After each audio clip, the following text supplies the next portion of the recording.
alaikum wa rahmatullahi wa barakatuh. Barkamu da dawowa Arewa Forex YT. Sunana AbdulFX aka King of Northern Sniper Entry. So yau a wannan video din na so in kawo mana wani video ne yadda za mu utilizing strategies da ne mana sending a baya domin ya zama cewa mun kama trade wanda yake zai ba mu very high risk to reward ratio. Ma'ana za mu iya kama trade with at least minimum of 1 to 5, 1 to 10 risks to reward kofin haka ma if possible. So kamar yadda muka sani, when it comes to trading as a trader, abun da kake bukata ko kuma ce ɗaya daga cikin abubuwan da mutum yake bukata wanda zai zama cewa it will keep you profitable a marketing, kuma zai zama cewa kai gaining a lot of consistency a marketing shine having trade da za ka yi with a high risk to reward ratio, ko kuma ya zama cewa duk abin da kake risking a marketing kana targeting at least, for me, minimum of 5 times abin nan ko kuma 10 times abin nan if possible. Strategy din ka zai iya baka up to wannan amount nan. So insha Allah wannan video din nan zan nuna mana yanda zamu kama trade ko kuma yanda zamu yi taking trade using trend line breakouts da some tricks da zamu yi masu. So in kuka duba kamar previous videos da na nuna muku yanda za ku trading based on trend lines da kuma trend line breaks out. So wannan za mu kara tweaking strategies din ne domin ya zama cewa mun samu same trend line breakout da kuma some entry confirmation wanda zai zama cewa zai ba mu stop loss namu ya zama very tight, sannan take profit namu za mu iya targeting minimum of 1 to 5 ko kuma 1 to 10 duk time da muka yi taking trade. So kafin mu shiga video din akwai abin da nake so yi mana bayani wanda shine kamar na farko misali understanding bias na market, which is very important. Yana da kyau ya zama cewa kafin mu fara trading each and every day, whether you are a day trader, scalper, swing trader, yana da kyau mutum ya analyzing market nashi from the higher time frame. So understanding wannan higher time frame din nan shi zai ba mutum daman sanin ina ne direction da market zai je, sannan ya following wannan direction din domin ya taking trade according to direction din da market din yake. Abu na farko kenan, which is yana da kyau mai understanding direction na market din, and understanding na direction na market din zai zo ne from the higher time frame da za mu yi amfani da shi. So sannan za mu yi using lower time frames din domin ya zama cewa mai taking entries namu da kuma duk wani refinement da za mu yi. So wannan su ne abubuwa guda biyu da za mu using a cikin nan. So kamar yadda na gaya mana a farko, za mu yi amfani da trend lines kuma trend line breakout, but amma wannan time din za mu yi looking to the trend line in a different way. So but wannan strategy din kamar yadda nike so yi bayani a kan shi, ba wai zai zama each and every day in ka zo za ka samu trade bane. No, it's going to be like maybe at least in a week za ka iya kama very nice trade. Saboda look at this, let's take for example you are a trader and then you every week kana samun trade da za ka yi taking maybe at let's say 1 to 5 risks to reward, maybe kana risking 1%, kana making 5%.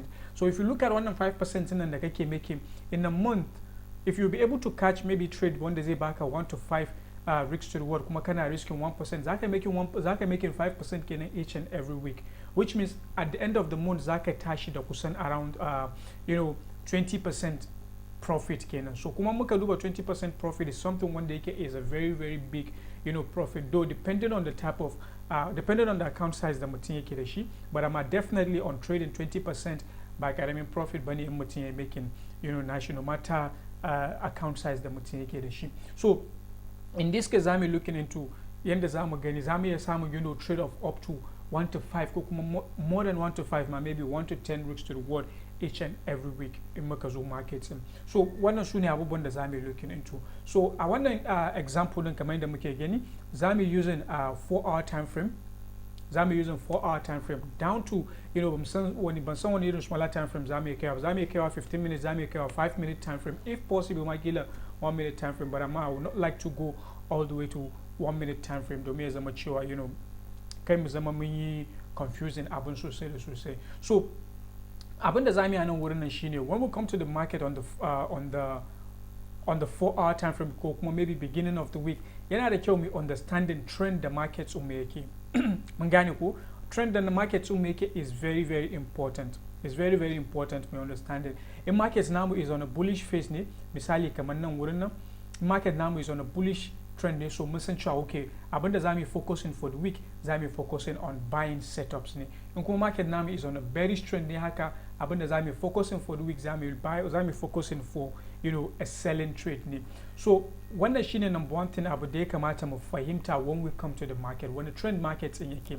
So in muka understanding direction the market in yake, the trend in the market in yake, the next thing da zamu iya drawing trend lines namu, like muka drawing trend line din zai ba mu daman da zamu understanding direction the market in yake. So in this case bari yi marking kaman maybe let's say previous 3 weeks da suka wuce, so that we can use wannan previous 3 weeks and as example domin mu understanding abin da muke so. Wannan so wannan shine week din da muke ciki currently yanzu. So zamu marking like 1 2 zamu marking kaman 3 weeks back, so zamu koma 4-hour time frame. So anan a 4-hour time frame, in muka zo 4-hour time frame, abin da nake so mu fahimta nan wurin nan shine wayannan lines nan da na yi drawing. Na zuwa.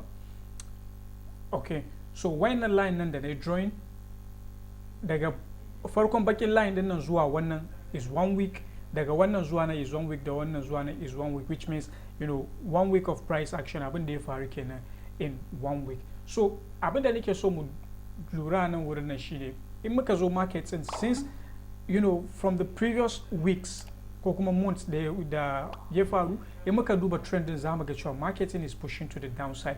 So wannan yana nuna mana cewa abin da ya kamata mai focusing a marketing na shine ya kamata mai focusing looking for selling setup, saboda idan muka drawing trend line namu from this very high top haka, in muka connecting nasu maybe zuwa wannan, zamu ga cewa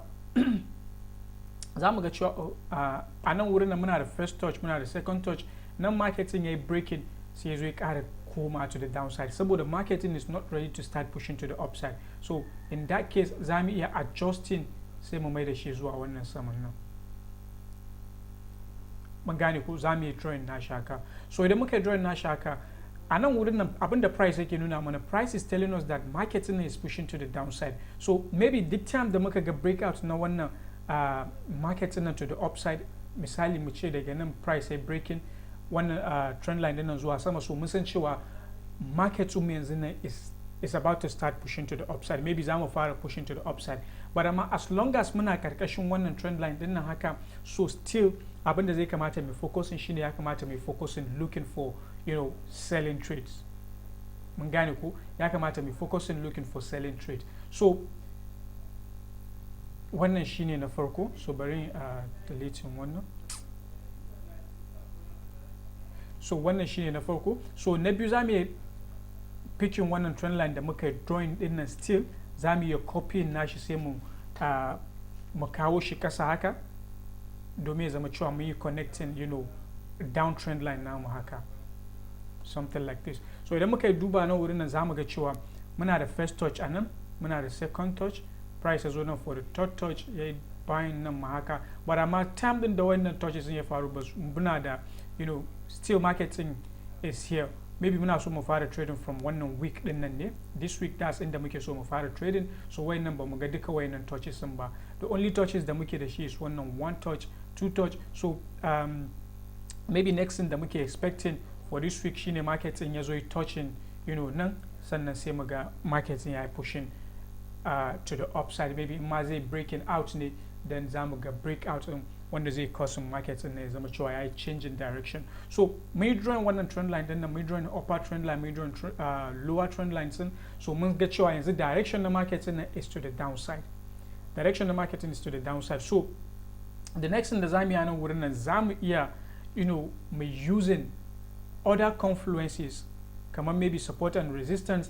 In ba ku manta ba inda na taba mana bayani, zamu iya using support and resistance, ko kuma zamu iya drawing swing highs da swing lows, just kamar yadda na yi bayani a previous videos. Akwai video da na yi bayani akan yadda zamu marking swing high haka, in price ya kara dawa jikin wannan swing high din, zamu yi looking for trade. So zamu iya using wayannan methods nan duka domin mu looking for trade, but amma in this case zan so mu using just 2 things kawai a nan wurin nan domin ya zama cewa strategy din is looking so simple. So me zan using, zamu iya using support and resistance, zamu iya looking for last level of support da zamu iya drawing. Maybe if price is zama cewa da supporting, zamu iya taking trade. So kamar nan muka duba zamu ga we have wannan low din nan price ya pushing to the upside nan price ya kara dawa kafin muka ga breakout. So wannan shine zamu iya cewa last major swing low da muke da shi na market at the moment at wannan zone din nan.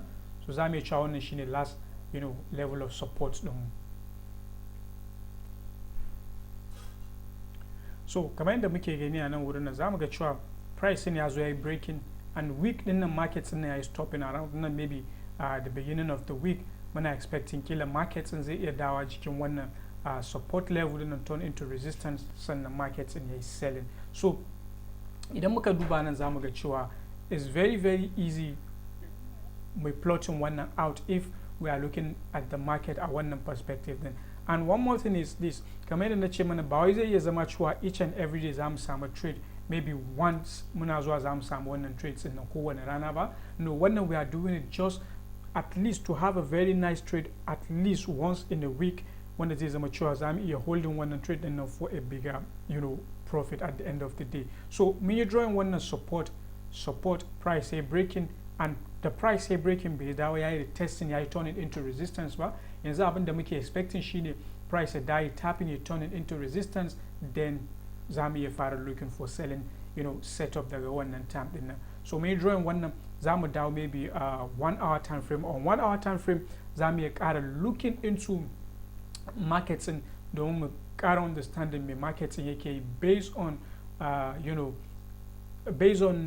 movement the market yake creating. So idan muka duba nan wurin nan on the 1 hour time frame zamu ga market ya creating low lower high, muka ga lower low sannan market ya zo tsaya. So nan muna da kind of lower time frame consolidation. So still abin da muke expecting muna expecting market ya dawo resistance nan namu. In market ya dawo resistance zamu iya looking for trade. So in this case zan ne zamu zama pay very patient because saboda an san cewa as long as you are a trader definitely you need to be patient sometimes in order to catch wannan big moves nan ko kuma big trades da ya kamata mu focusing. So abin da ya kamata mu focusing a nan wurin shine zamu jira pricing ya dawo resistance nan. Zamu jira price ya dawo resistance nan. In price ya dawo resistance nan daga nan resistance nan zamu yi using duk wani confluence zamu yi amfani da shi domin mu taking trade. Maybe zamu yi taking trading on the 15-minute time frame or 5-minute time frame depending on time da muka ga market ya dawo jikin wannan level din nan. So let's assume mu ce okay zamu yi taking trading on the 15-minute time frame ne. Zamu yi taking trading on 15-minute time frame. So zamu jira pricing ya dawo jikin trend line din kamar yadda na bayani. In ya dawo jikin trend line din a 15-minute time frame zamu iya drawing trend line, zamu iya connecting trend line haka. At the break of wannan trend line din nan zamu iya taking trade namu. But amma abinda nake so mu lura anan ko kuma ce nake so mu gani anan wurin nan shine time the price mu ya dawo jikin wannan trend line din nan ya dawo around I think it's around 1:45 or 2 o'clock na dare. Time din da market ya dawo jikin wannan trend line din nan resistance din nan kenan, support turn resistance. So which means maybe a lot of us during wannan time din nan we might be sleeping ba za mu samu opportunity da za mu taking wannan trade din ba, kuma ko da ce mai drawing trend line din is going to be look something like this. So maybe ba za mu samu opportunity da za mu taking wannan trade din ba. So time da biye nan yayi breaking out still is around 6:45. So 6:45 for me wannan time din nan I'm not even on the market yet saboda that's not the time I come to the market and kafin mu ce me so market ya fara dropping to the downside a nan wurin nan. So in this case me ya kamata mi, the next thing abin da ya kamata mi a nan wurin nan, we don't have to panic. Mun gane ko, we don't have to panic. We just need to look for an entry at markets and then we can easily take our trade based on one re-entry din nan. So as I'm looking for re-entries din mun ga cewa muna da wannan trend line breakout din nan wanda ya price na farko ya tap into resistance din, sannan muka ga trend line breakout which is a double confirmation showing us that market is about to start pushing to the downside. So what we can do anan wurin is very simple. Zamu looking for the closest market structure, maybe support level turn into resistance. Zamu looking for one closest structure then from one structure then from one structure then zamu looking for trade namu. Misali muka duba nan zamu ga muna da wannan support level din nan anan. so za mu iya cewa okay muka ga breakout na support level din nan muka ga retest with a clean confirmation za mu iya taking trades namu. So nan muka ga market ya zo bai breaking out bai ta dan consolidating sai muka ga breakout din muka ga retest. Maybe someone might say okay muka ga engulfing, bearish engulfing one which is a sign of selling pattern da sauransu. Yeah, za mu iya cewa something like that, and we can take the trade with our stop loss like this, and kamar yadda na ce mana za mu iya targeting at least minimum of 1 to 5 risk to reward or 1 to 10 domin ya zama cewa we can stay consistent on the market all the time. So in muka taking one and trading on something like this, zai zama cewa maybe it's going to hit our stop loss, but amma kamar yadda muka sani but ko da cewa hitting stop loss namu, we don't have to panic. We already know the bias the market in here. What we need kawai is just patience and still look for other confirmation da za mu taking trades in. So sai muka ga markets in ya fara pushing back zuwa wannan resistance level namu din. So still za mu iya ƙara drawing trend line namu something like this. Za mu iya ƙara drawing nan ma muka duba za mu ga cewa muna da what is it called, the 15-minute time frame resistance a nan wurin nan wanda ya creating a nan. So which price is showing us that in price ya ƙara dawa jikin wannan resistance din nan, definitely we can sell. So za mu iya drawing trend line din haka, ko kuma za mu iya zuwa mu sa pending order namu a resistance din nan something like this. Za mu iya sa pending order namu so that in case the time the market in ya dawo kawai in ya tapping namu it will just automatically activate our trade and then zai tafi da mu. So maybe za mu siya stop loss namu around let's say 15 pips. Za mu iya sa stop loss, and target namu za mu iya kawo target namu all the way to wannan next trend line din nan da muke da shi a ƙasa haka. Za mu iya sa take profit namu a wannan wurin nan. So idan muka duba nan wurin za mu ga cewa mun yi losing first trade a nan wurin nan, but amma because we already know that most of the time trade da za mu taking is a trade with a very big risk to reward. So ba zai zama cewa mun damu kanmu ba. So za mu iya still looking for another trade saboda mun riga mun san bias na market, mun san direction da market zai je. So za mu iya taking wannan trade. So muka duba nan muka yi taking wannan trade now of 1 to 10, though at the end of the week ba zai zama cewa mun yi hitting take profit namu ba, and next week za mu ga market ya yi creating wani pullback kafin ya dropping. So maybe ko da ce mun yi closing trade at 1 to 8 ne somewhere around nan wurin nan, mun yi ending week din nan in profit. We still end the week in very big profits, because zai zama cewa mun end the week din with a 7% profit tunda mun losing one trade anan, wannan me making 8.33%. so mun zama cewa muna da 7.33% at the end of wannan week din nan. So let's look at maybe mu ce okay mun gama trading wannan week din nan, mun samu wannan trade din nan, very patient, mun samu wannan trade din nan. Next week ya za mu looking trade for the other week. So for the other week shi ma still same approach da muka bi, ko kuma ce same procedures da muka bi for wannan first week din nan, wannan week din nan, that's the same thing da za mu following a nan wurin nan. Mun gane ko same abin da muka following a can shi za mu following a nan.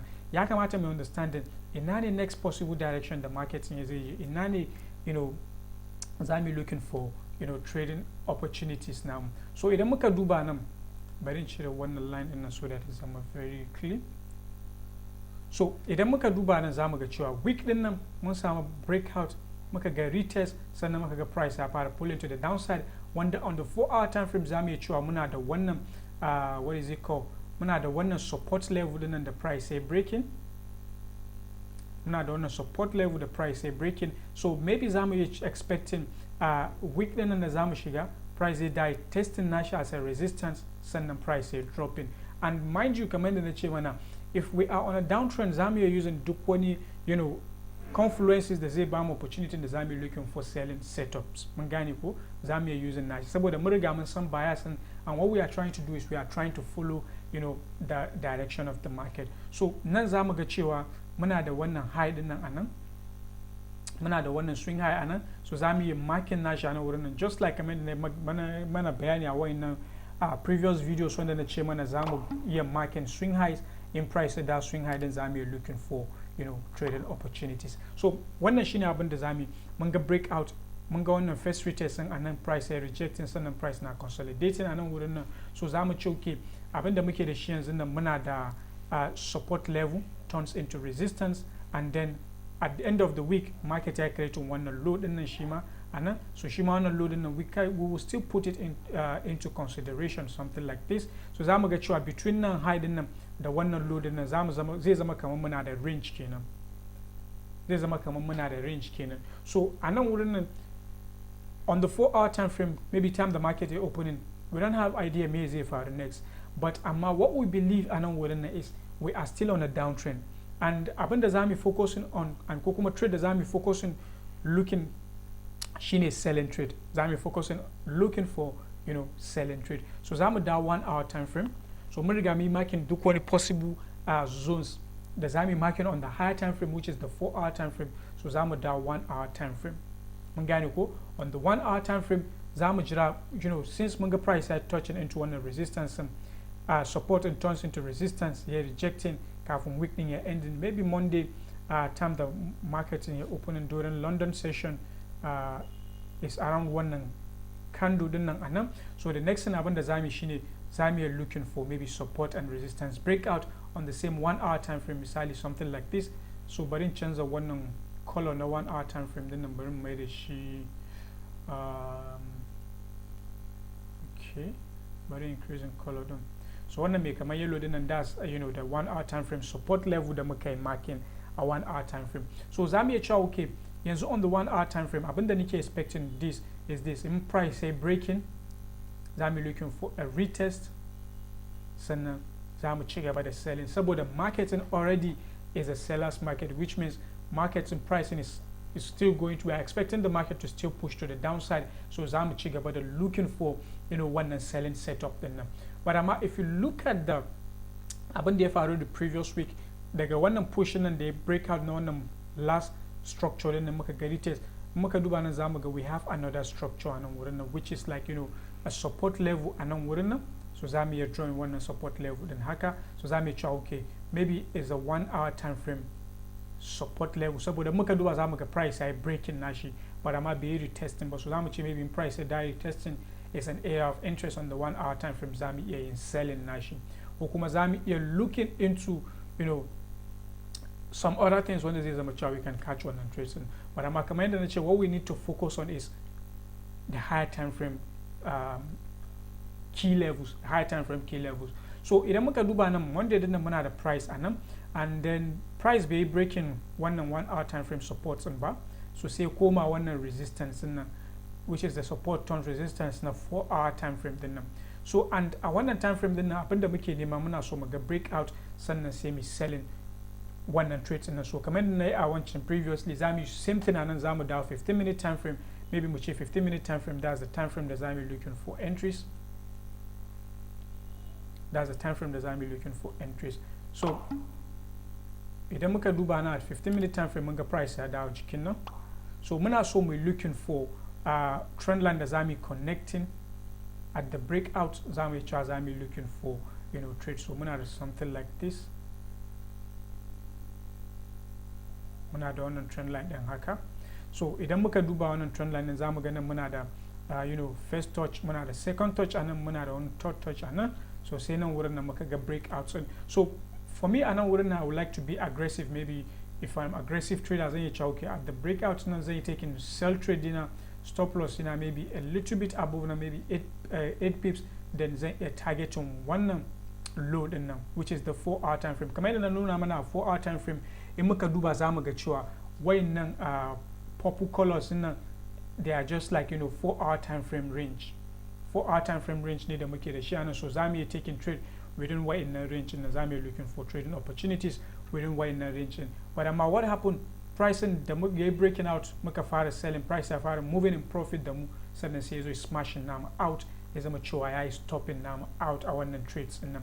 So the next thing da zamu yi looking into anan wurin nan shine buying trade din na ya stopping nama out, ina ne next key level da muke da shi at higher time frame.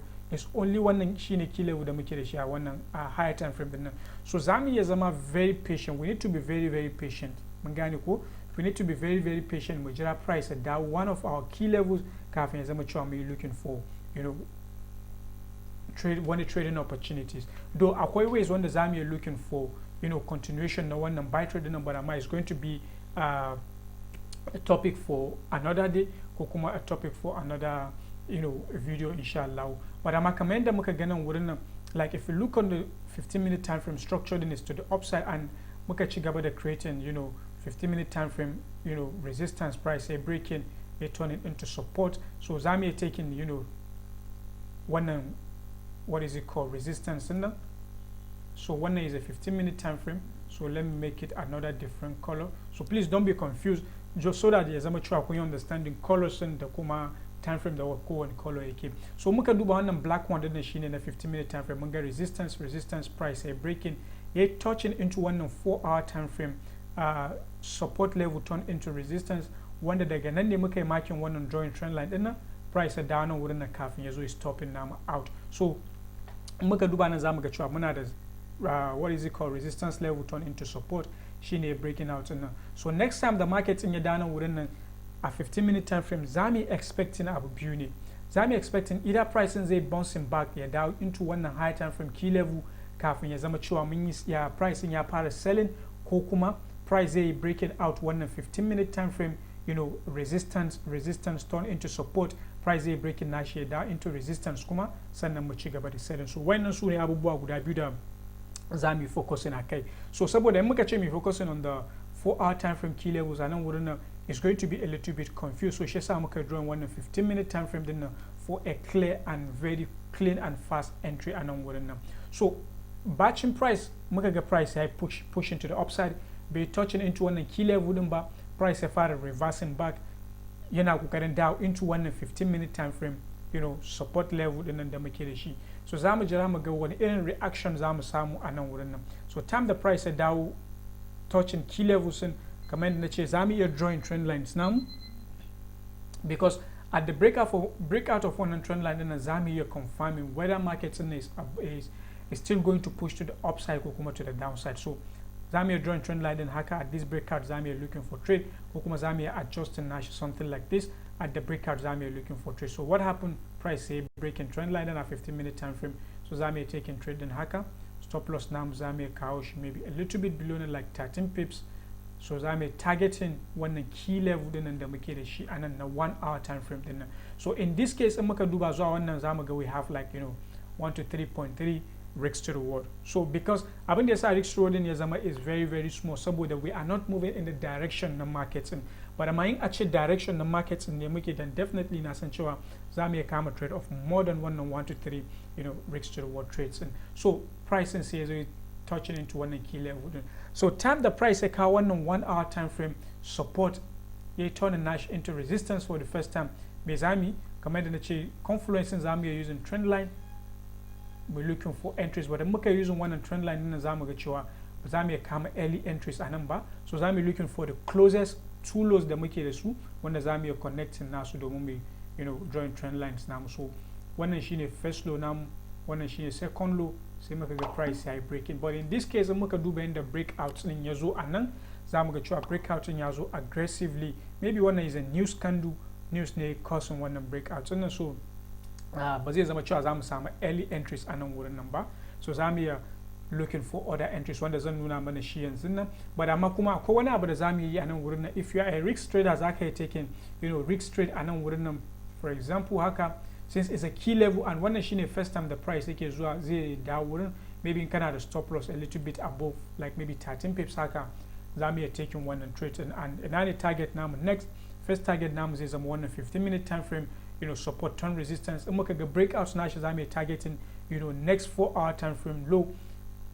In muka ga since mun riga mun san cewa marketing is still going to push to the downside, zamu iya targeting all the way har zuwa below wannan lows na 4-hour time frame da muke da shi, saboda understanding the bias na marketing da muke da shi, wanda kuma at the end of the day zamu ga cewa marketing is still going to play out something like that. But amma for a very reasonable abu zamu iya targeting 4-hour time frame low din wanda zai ba mu kusan around 1 to 6 risk to reward. In kuma kamar yadda nace mun yi missing wannan trade din a nan, zamu iya using abu guda biyu domin mu looking for trades din.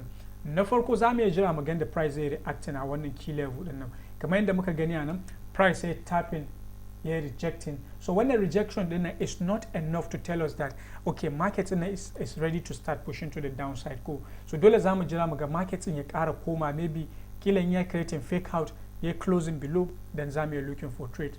So just like kamar da ya faru, price ya rejecting, ya dan yi consolidating, ya fara dropping, sai muka ga push to the upside, sai muka ga breakout which is a fake out, sai muka ga price ya ƙara da closing, you know, breaking back below. So at the breakout below, then zamu setting, you know, limit order nan wurin, ko kuma zamu entering with instant execution, stop loss namu above nan wurin with like 14 pips, stop loss zamu kamar da nace first target namu with the 15-minute time frame, resistance turns into support. The next target namu is going to be 1 and 4-hour time frame, you know, support level din nan da muke da shi. So zamu holding trade namu har zuwa wannan key levels nan. So muka duba at the end of the day, anan wurin nan we were able to secure 3.3%, then we were able to secure like 6%. So muka duba duka zamu ga kusan around 10% kenan shi ma muka making a wannan week din nan kawai, just by studying the market, you know, in a consistent way, kuma muka looking at, you know, based on professionality da kuma, you know, sanya cewa simple steps da ya zama cewa, you know, mini building in order to understand when the markets in. So let me give one more example, then daga nan zan yi ending video din saboda na kusan around, you know, 31-minute video, so kai zama cewa na creating content kusan 1-hour video. But amma kafin mu shiga next example, if you have, you know, if you find this video, you know, very educative, please ku smash on one subscribe button na kuma ku like video din domin ya zama cewa, you know, we keep on the good work. So let's look at wannan week din nan, me ya faru week din nan. So kamar yadda na muka bayani on the previous week, ya kare mun shiga next, za mu shiga the other week, market close around this area. Me abin da za mu looking for wayannan, you know, level of support and resistance da muka, you know, marking for the first time. So let me bring back wayannan. So misali za mu ce okay, wannan is the level of 4-hour time frame support, but amma since mun riga mi breaking wannan, it has no use for us at this moment. So muna da wannan 4-hour time frame loading nan da muke da shi, which is this. So mun ga market mu is reacting around wannan level din nan, and if you look at nan wurin nan, za mu ga cewa nan muna da low, the price is breaking. So this is a support level, that's the last support level, the price is breaking it, turning into resistance, so the market is talking into one range in. So for more, you know, clarity, zamu adjusting wannan load din nan zuwa nan wurin nan. So zamu adjusting na saboda at this moment muna in a consolidation. So me next thing that zamu looking for continuation, maybe if price break retest, then zamu continuation na looking for, you know, trading setup now. So muka duba duka zamu ga cewa we are doing everything a cikin wayannan trend line da muka join saboda mun san cewa market already is still on a downtrend. Bias the market is still on a downtrend. So zamu da 1-hour time frame, kamar da na bayani, zamu looking into 1-hour time frame. So at the 1-hour time frame, muna da range. We are stuck in a range, and abinda muke expecting shine breakout, sannan sai mai looking for, you know, continuation the trade now. So me zamu yi nan wurin nan, since 1-hour time frame ba shi bane time frame da muke taking trade now, zamu koma time frame da zamu entering trade now, which is the 15-minute time frame. So a 15-minute time frame, anan zamu study move din, in muka ga breakout, zamu looking for, you know, entries now a wannan. But akwai yanda zamu be looking for continuation trade a cikin, you know, wannan range nan da muke. Mun gane ko zamu looking for continuation trade a cikin wannan range nan da muke, but amma kamar yadda na ce wannan shi ma is going to be a different, you know, video for you know, another day. So London open, maybe mun zo time na London they opening is around wannan candle din. So a 15-minute time frame, zamu are drawing 15-minute time frame support and resistance, which is something like this. Zai zama somewhere around like this area haka. So this is our 15-minute time frame support and resistance. So bari mu mai da shi black color. So wannan shi, so zamu iya jira mu ga 15-minute time frame breakout and retest, sannan mu taking trade now, you know, according to direction. Since mun riga mun san direction the market yake is still bearish, market now is still bearish, so zamu iya haka nan. So what happened, muka ga breakout retest, zamu iya selling, ko kuma at this one second retest din nan zamu iya selling. So muka selling, maybe let's say a wannan second retest din nan muka selling from here, maybe wannan engulfing din nan, zamu sa stop loss namu above nan bari mu ce let's say 13 pips. So za mu iya taking trade namu kamar yadda ce za mu iya taking at least minimum risks of 1 to 5 ko kuma more than 1 to 5 in muka ga market is still playing on our direction, is still moving, you know, on our favor. So za mu iya taking. So kuma kamar yadda muka sani muna da wannan trend line da muka join, so muna da, you know, like wannan trend line din za mu iya targeting, you know, wannan trend line din as our target. So ko da ce wancan previous trades din da muka taking for the previous week ne za mu iya samu targets na wayannan trend lines din nan, saboda mun san cewa next level da market din zai iya yin bouncing is when market comes back to wayannan trend lines din. And in muka duba, this is a very clean trade. They're happening, you know, one week, this week. This is a very clean setup wanda za mu iya taking one good setup on Monday, kuma zai zama cewa har zuwa kusan almost ending of the week za mu ga cewa market is pushing, you know, in our favor, is pushing in profit, and then we'll be able to capitalize on the market, and we're going to make, you know, a very big, you know, profit. So sannan kuma za mu iya looking for, you know, areas wanda za mu iya adding more trades kamar yadda muka gana price pushing to the upside. So it create a new support level anan. Yeah, I'm gonna create a new support level anan. So me za mu looking for, break and retest, sannan sai mu ƙara entry more trades namu. So muna da wannan first trade da muka yi taking anan, muka ga low din price pushing, price mun ga first breakout anan, muna expecting retest sai ƙara koma, sai muka ƙara ga wannan breakout retest, muka ga rejections anan wurin nan. Me za mu next thing, za mu ƙara adding wani position anan, za mu ƙara entering wani trade anan. Stop loss namu is going to be above, and targets now za mu targeting, you know, anywhere around one area then now. So maybe stop loss, let's see, somewhere around now.